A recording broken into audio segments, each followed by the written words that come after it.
intellectual side of us said to look for a dynamic, thoughtful young men who could speak openly and passionately about their burgeoning careers. While the carnal side of us just wanted to make sure they were damn hot.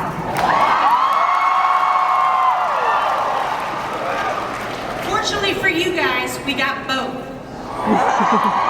Let me introduce them. This actor began his career in reality TV and followed up with a series of acting roles in series like Eli Stone before nabbing the biggest one of his career, that of Detective Nick Burkhardt on NBC's Grimm. Guintoli.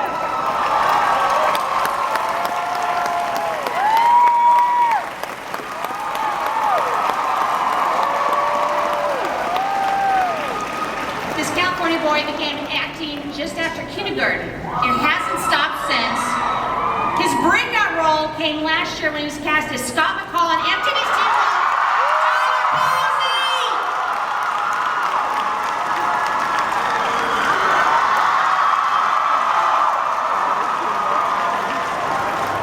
No. This former member of Second City enjoyed stints on The Big Bang Theory and Warehouse 13 before joining a little-known drama on ABC in 2010 as the dude Glenn. He also rocks sexy pair of cheekbones, Yeun.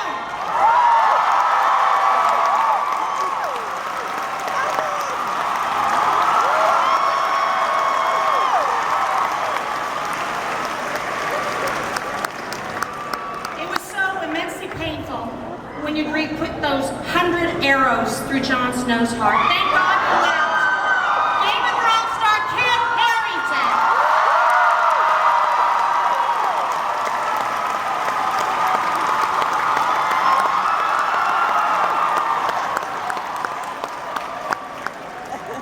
This actor generated more than a few headlines this year when it was announced he would step down from his ridiculously popular role, headline Doctor Who. Seriously, who can replace this guy? Matt Smith.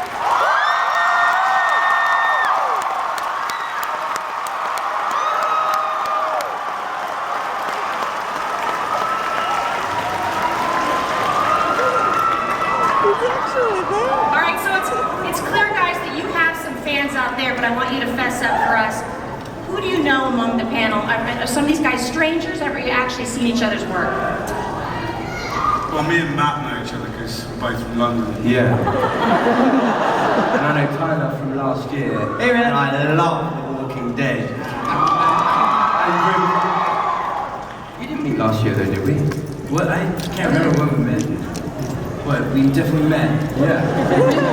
No, I'm saying not. Yeah, well, we did a panel together. Oh, the fans' favourites. Yeah. I've got a memory like a sieve, sorry. I just met them all today and they're all wonderful gentlemen. Oh, that's excellent, man. All right, the one thing you guys all have in common is that you play these iconic characters on high-concept genre series. Let's talk about how you felt when you first offered these roles. Matt, let's start with you. Blimey, intimidated, I think. It was, I mean, it's sort of wonderful to be part of a show that has such a legacy behind it, and I don't know, it was strange, because there was such an uproar with my age, and everyone was like, he can't be the Doctor, he's like 9. So it was bizarre, but, you know, I guess you just try and stay true to your creative instincts. Kid, how about you? Well, I kind of just got an HBO pilot through, and I love HBO and what they do. And I read it, and it was the most bizarre thing I'd ever read in my entire life. And none of us had any idea what it would be like, whether it would work. And so I kind of went into it not really knowing, and it all worked out pretty well. I love doing it now, still. Steven? It's crazy. It's been a crazy ride. I just moved to LA about 4 months prior. It was my first pilot season, and I was just happy to have a job. And that job just turned into something really fun and amazing. And honestly, it's been like the greatest grad school for me, just in terms of just the business and acting is awesome. Tyler? Yeah. Thank you. It was the first lead role that I had ever really come across, and I was super excited to get it. First of all, it was Teen Wolf, and I'm like, wow, Michael J. Fox has some huge shoes to fill, and and I was super stoked because it was with MTV. I love MTV, and I grew up watching it, and it just the role itself is just by far the coolest thing I have ever done in my entire life, and I'm just so grateful and happy and stoked to be on this panel, being a hero. All right, David, how about you? I just wanted to speak for the fans, Tyler, and say you are so sexy.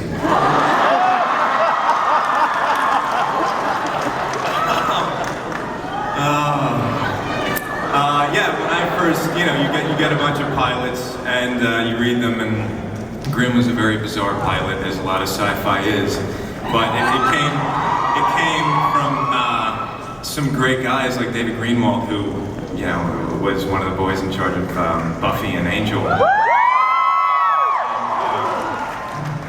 And yeah, you get very nervous, but you feel very blessed to get the role. Is there a downside to playing genre roles that fans care so deeply about, that know so much about?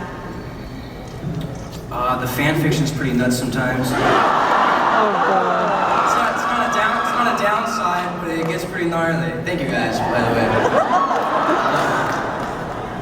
What kind of fan fiction do you get? We'll talk later.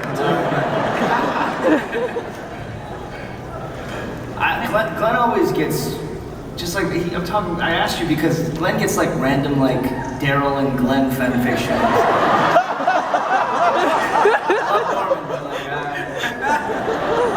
It's interesting. That's pretty much what. Yeah, okay, alright. We're on the same page. Okay. Romance. Stephen, you answer this because a year ago, anyone who follows the comic books, your character had a tough road. I won't spoil it for anybody who hasn't read. Is that like a ticking clock over your head? I mean, what's going on? Honestly, like in terms of the source material for me, all I could think about when I was first getting into it was just don't mess it up, because I know how me as a fan would have taken if someone just took a role and just ruined it. I think I didn't do that, but it's with what's coming up or what might happen, the show is kind of doing its own thing as well, so I'm just trying to do the best job I can, I guess. Can you address this too? Because obviously anyone can find out by reading the internet what happens in the novels, and they jump ahead. I mean, how does that haunt your soul while you do this?